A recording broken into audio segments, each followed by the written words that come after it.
Shalom Bapak, Ibu, dan saudara-saudariku yang terkasih, yang senantiasa dikasih oleh Tuhan kita Yesus Kristus.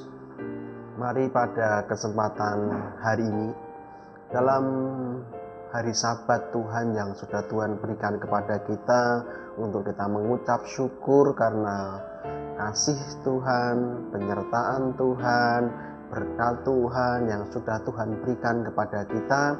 Dan dalam hari Sabat ini, minggu ini, kita akan bersama-sama masuk di dalam perenungan sabda firman Tuhan yang saat ini akan kita ambil dalam 1 Tesalonika 1 ayat 2 sampai ayat yang ke-10.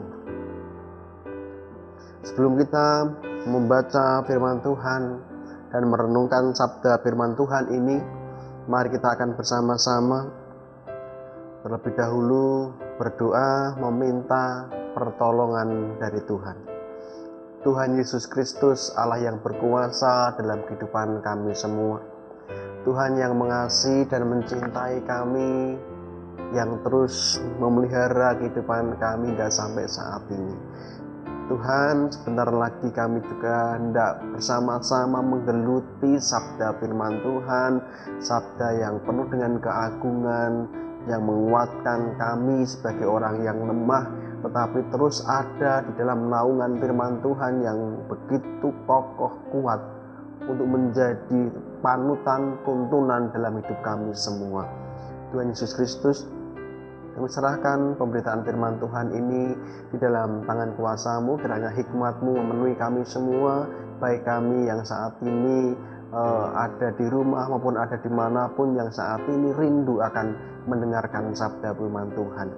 Berfirmanlah Tuhan kepada kami semua, karena kami semua hari ini saat ini rindu akan sabda firman Tuhan. Dalam nama Tuhan kami Yesus Kristus, kami berdoa dan menundukkan diri kami di bawah naungan sabda-Mu. Amin. Bapak, Ibu, saudaraku yang terkasih, kita akan membaca sabda firman Tuhan dari 1 Tesalonika ayat 1 Tesalonika 1 ayat 1 sampai ayat yang ke-10. 1 Tesalonika 1 ayat 1 sampai ayat 10. Salam dari Paulus, Silwanus, dan Timotius kepada jemaat orang-orang Tesalonika yang di dalam Allah Bapa dan di dalam Tuhan Yesus Kristus. Kasih karunia dan damai sejahtera menyertai kamu. Buah pemberitaan Paulus. Kami selalu mengucap syukur kepada Allah karena kamu semua dan menyebut kamu dalam doa kami.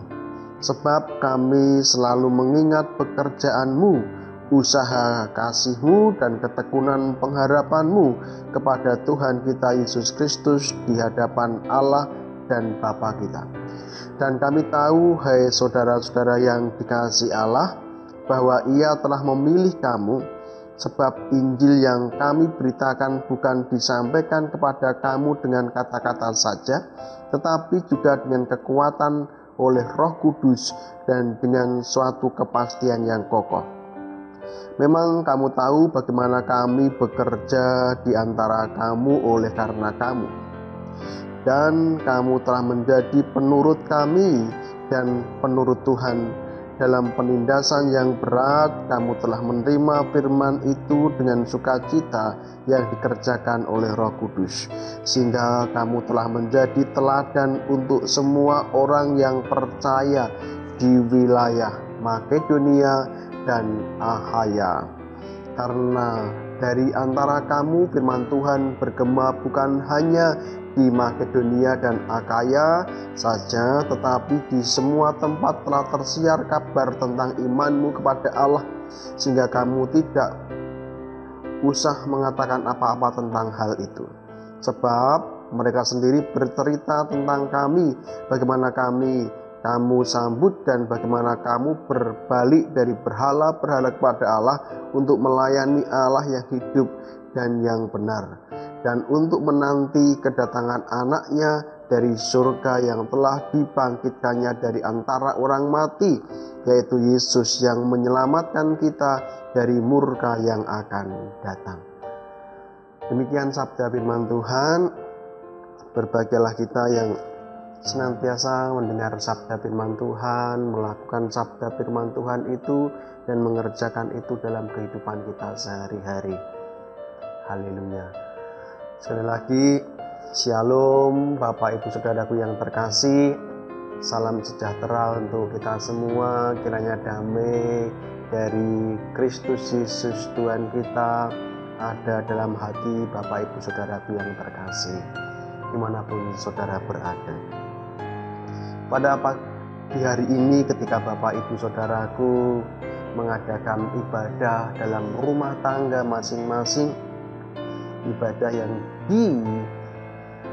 dihayati sebagai sebuah pertemuan kita dengan Sang Pencipta langit dan bumi, Sang Juru Selamat Tuhan kita, dan kita menghayati akan kebersamaan kita dengan Tuhan. Kiranya ibadah yang kita lakukan dimanapun kita berada senantiasa mendatangkan berkat rohani yang besar dalam kehidupan kita secara pribadi maupun dalam kehidupan kita berumah tangga, dalam keluarga kita masing-masing. Saudaraku yang terkasih, sebelum kita masuk di dalam satu pembahasan firman Tuhan ini, saya hendak bertanya kepada kita, saudaraku yang terkasih, ada banyak hal yang sulit untuk kita kerjakan dalam hidup kita. Kalau saya bertanya, ada apa sekiranya yang bagi kita itu sesuatu yang sulit untuk kita kerjakan, atau satu tugas pekerjaan yang berat untuk kita kerjakan, bukan hal-hal yang sepele. Mungkin Bapak Ibu Saudaraku ketika harus memikirkan satu pekerjaan atau tugas atau tanggung jawab atau sesuatu yang hal yang sulit untuk kita kerjakan, mungkin Bapak Ibu Saudaraku berpikir tentang hal-hal yang lain. Ada tentang pekerjaan, ada tentang tugas-tugas, ada tentang menghadapi masalah dan lain sebagainya. Kalau saat ini saya hendak bersama-sama dengan Bapak Ibu Saudaraku membahas satu pekerjaan, satu hal, satu tugas, satu panggilan yang itu sesuatu yang berat untuk kita kerjakan. Apa itu? Saya bacakan ayat 7. Di sana katakan, sehingga kamu telah menjadi teladan untuk semua orang yang percaya di wilayah Makedonia dan Akhaya. Bapak Ibu Saudaraku yang terkasih dan yang senantiasa dikasih Tuhan kita Yesus Kristus, menjadi teladan. Menjadi teladan adalah satu tanggung jawab, satu pekerjaan juga, satu tugas panggilan kita sebagai orang Kristen yang tidak mudah untuk kita kerjakan. Baik itu teladan dalam keluarga, dalam pekerjaan, dalam bermasyarakat, atau di dalam sebuah persekutuan kita, persekutuan rohani, persekutuan ibadah, persekutuan kita masing-masing dalam kehidupan kita. Menjadi teladan adalah satu tanggung jawab kita sebagai orang Kristen. Panggilan kita sebagai orang Kristen adalah untuk menjadi teladan. Seperti halnya ketika Paulus berbicara kepada Timotius, Timotius diminta Paulus untuk menjadi teladan. Dan Timotius juga diminta oleh Paulus untuk menjadi teladan. Ketika Paulus berbicara kepada Titus, Titus juga diminta oleh Paulus untuk menjadi teladan. Baik itu Pak Titus, baik itu Timotius, baik itu Paulus sendiri dan sidang jemaat yang dilayani Paulus, senantiasa Paulus mengharapkan mereka bukan hanya menjadi Kristen, mendengar firman Tuhan setelah itu selesai, tetapi kekristenan mereka dituntut sebagai sebuah panggilan bagaimana mereka bisa menjadi teladan dalam kehidupan mereka secara pribadi, dalam keluarga, secara khusus di dalam persekutuan rohani dan dalam kehidupan masyarakat. Ini yang juga menjadi sebuah kebanggaan dari Paulus yang diungkapkan kepada jemaat di Tesalonika. Paulus katakan, sehingga kamu telah menjadi teladan untuk semua orang yang percaya di wilayah Makedonia dan Akaya. Jemaat Tesalonika yang pada dasarnya jemaat yang masih muda, tetapi di dalam kemudaan itu jemaat Tesalonika sudah menjadi sebuah kebanggaan sendiri bagi Rasul Paulus. Paulus bersyukur karena keberadaan jemaat Tesalonika yang dicatat dalam ayat ke-7, sehingga Paulus bangga ketika melihat jemaat Tesalonika bisa menjadi teladan untuk semua orang percaya di wilayah Makedonia dan Akaya. Bapak Ibu Saudaraku yang terkasih, demikian juga kita sebagai orang Kristen, bagaimana kita juga dipanggil sebagai pribadi murid-murid Tuhan. Bukan hanya sekedar orang Kristen yang biasa, tetapi orang Kristen yang bisa menjadi teladan dalam kehidupan kita. Apa yang sekiranya ketika kita dipanggil Tuhan untuk menjadi teladan dalam kehidupan kita, apa yang sekiranya sulit, yang menjadi penghambat untuk kita bisa menjadi teladan dalam kehidupan kita. Paulus mengingatkan kepada Timotius bahwa jangan engkau menganggap dirimu muda, tetapi jadilah teladan bagi banyak orang. Banyak alasan untuk kita merasa berat menjadi teladan dalam kehidupan kita. Tetapi firman Tuhan ini bahwa teladan adalah sebuah panggilan kita sebagai orang-orang Kristen, orang-orang yang sudah ditebus, orang-orang yang sudah disucikan oleh Tuhan, dan di dalam kehidupan kita, keluarga, masyarakat, persekutuan, Tuhan Yesus senantiasa mengharapkan kita semua bisa menjadi teladan dalam setiap kehidupan kita. Teladan dalam bahasa Yunani juga di sana dikatakan dengan satu ungkapan bahwa teladan mengandung satu makna, yaitu sebagai gambar yang ideal, sebagai patokan hidup, sebagai contoh. Bila ini katakan bahasa Yunani tupos. Artinya ketika Paulus mengharapkan kita menjadi tupos, menjadi teladan, menjadi satu gambaran yang ideal untuk orang bisa menyontoh atau patokan yang baik supaya orang bisa mengikuti apa yang kita kerjakan, kita ucapkan, sikap karakter kita. Ini yang ingin kita bersama-sama juga inginkan itu terjadi dalam hidup kita, dalam persekutuan kita, sebuah panggilan yang begitu mulia dari Tuhan sebagai kita orang Kristen adalah bagaimana kita masing-masing memerankan diri sebagai teladan-teladan yang baik, yang bisa membanggakan Tuhan dan menjadi ucapan syukur seperti yang dikatakan oleh Paulus kepada jemaat di Tesalonika. Ayat 2, kami selalu mengucap syukur kepada Allah karena kamu semua dan menyebut kamu dalam doa kami.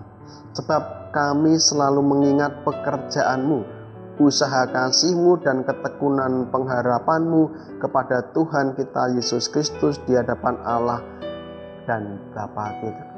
Bapak Ibu Saudaraku, setidaknya ada sesuatu yang terus diingat oleh Paulus tentang jemaat Tesalonika, yang bagi dia sangat bersyukur, dan kemudian juga paling tidak dari ketiga hal inilah jemaat Tesalonika menjadi jemaat yang kuat dan menjadi jemaat yang bisa menjadi teladan bagi beberapa orang di sekitar sidang jemaat di Tesalonika. Ketika hal itu apa? Sebab kami selalu mengingat pekerjaan imanmu. Pekerjaan iman. Ketika kita tidak mau jadi teladan dalam kehidupan kita, yang dijadikan teladan kita adalah orang bisa melihat pekerjaan iman kita. Iman bukan sekadar sesuatu yang hanya dikatakan, hanya diucapkan, tetapi iman adalah sesuatu yang harus dikerjakan. Maka istilah dari Paulus adalah pekerjaan imanmu. Imanmu yang bekerja, imanmu yang menghasilkan sesuatu, iman yang tidak hanya diucapkan dengan kata-kata keras, dengan mulut yang mantap saja, tetapi iman yang dikerjakan, iman yang dibuktikan, iman yang menghasilkan sebuah buah. Dan buah itu bisa dilihat oleh banyak orang, dan orang menjadi takjub melihat pekerjaan iman yang kita kerjakan dalam kehidupan kita.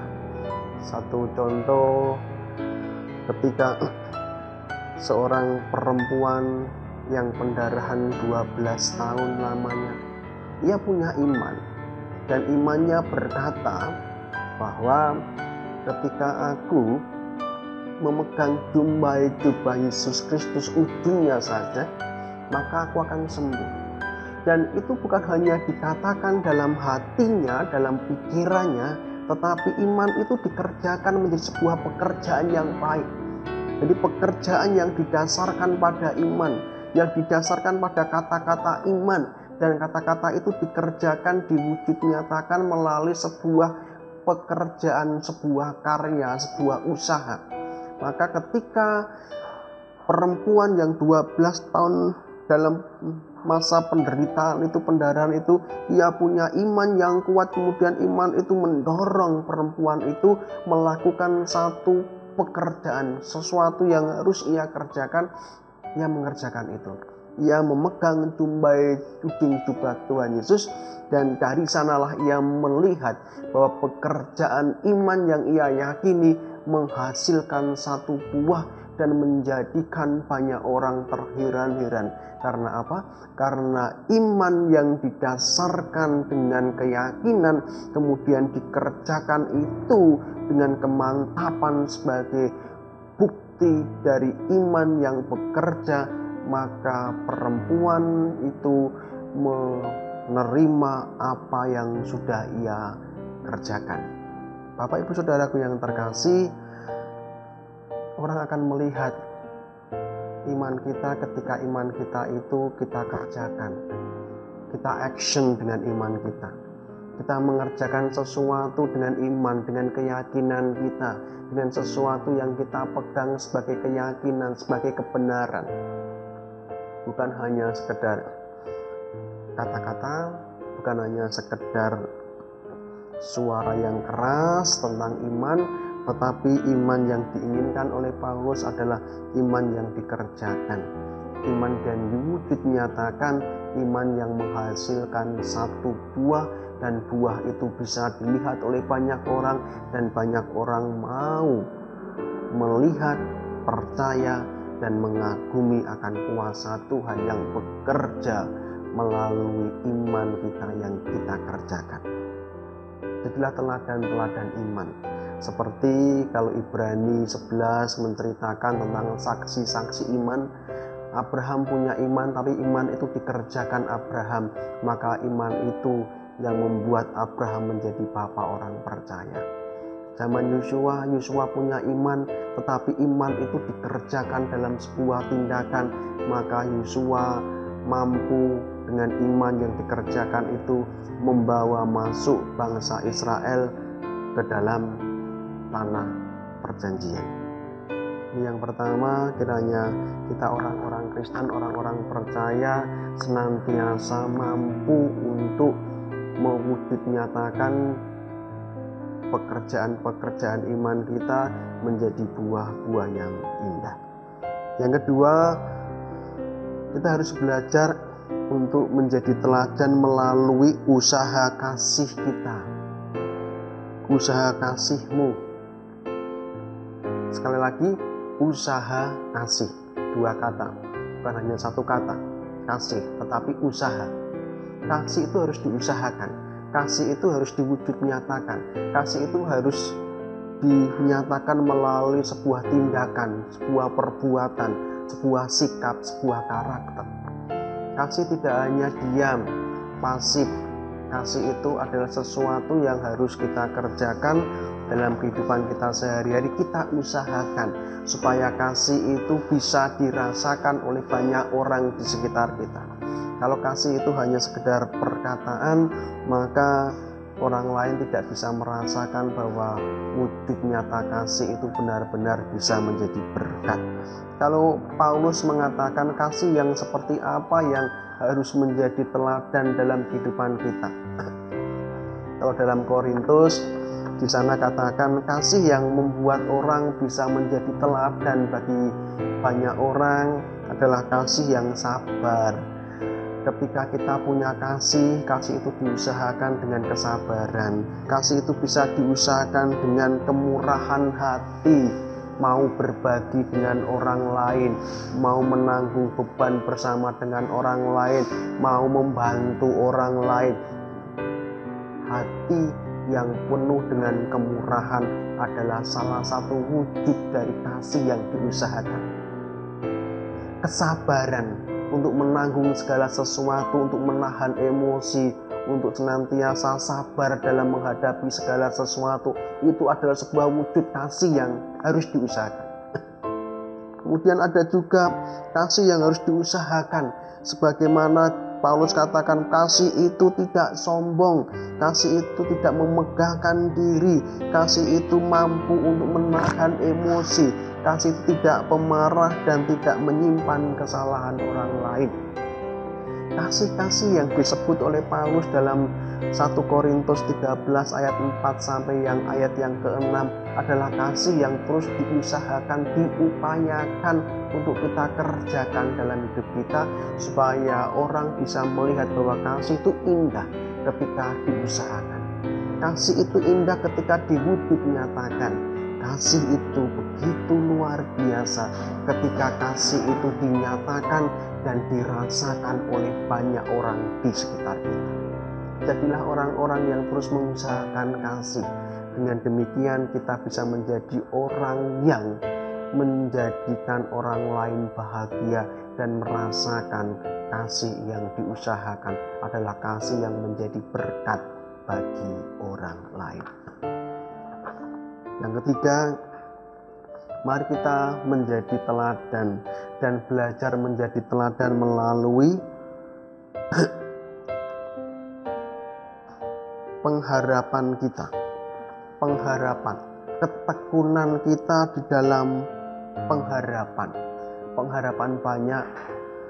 Paulus mengatakan juga pengharapan akan kedatangan Yesus Kristus, pengharapan akan janji-janji Tuhan, pengharapan akan pertolongan Tuhan. Kalau Mazmur katakan juga.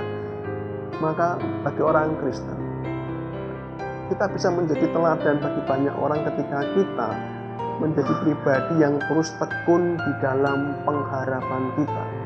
Kita bisa dilihat oleh orang lain bagaimana orang yang tekun di dalam pengharapan adalah orang yang tidak mudah untuk putus asa, orang yang tidak mudah untuk mengeluh, orang yang tidak mudah untuk menggerutu, orang yang tidak mudah untuk menarik diri dan mengatakan aku tidak bisa, aku sudah kalah, aku tidak mampu.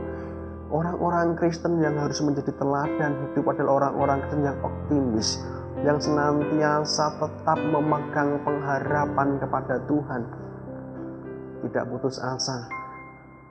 Orang-orang Kristen yang senantiasa dijadikan teladan bagi orang lain, bagi orang sekitar, bagi banyak orang adalah orang Kristen yang terus optimis, orang Kristen yang terus maju, orang Kristen yang benar-benar menjadi Kristen yang berpengharapan. Ini Bapak Ibu Saudaraku, orang bisa melihat diri kita, praktek hidup kita, karakter kita, orang-orang yang terus bisa menjadi teladan dalam hidup kita masing-masing bagi orang lain, bagi orang di sekitar kita, sehingga Yesus Kristus akan nampak dalam kehidupan orang percaya. Yesus Kristus akan nampak bagi banyak orang ketika orang itu melihat kita sebagai pribadi yang bisa, mampu menjadi teladan bagi banyak orang. Jadilah teladan untuk pekerjaan imanmu, jadilah teladan untuk usaha kasihmu, dan jadilah teladan untuk setiap ketekunan pengharapanmu kepada Yesus Kristus.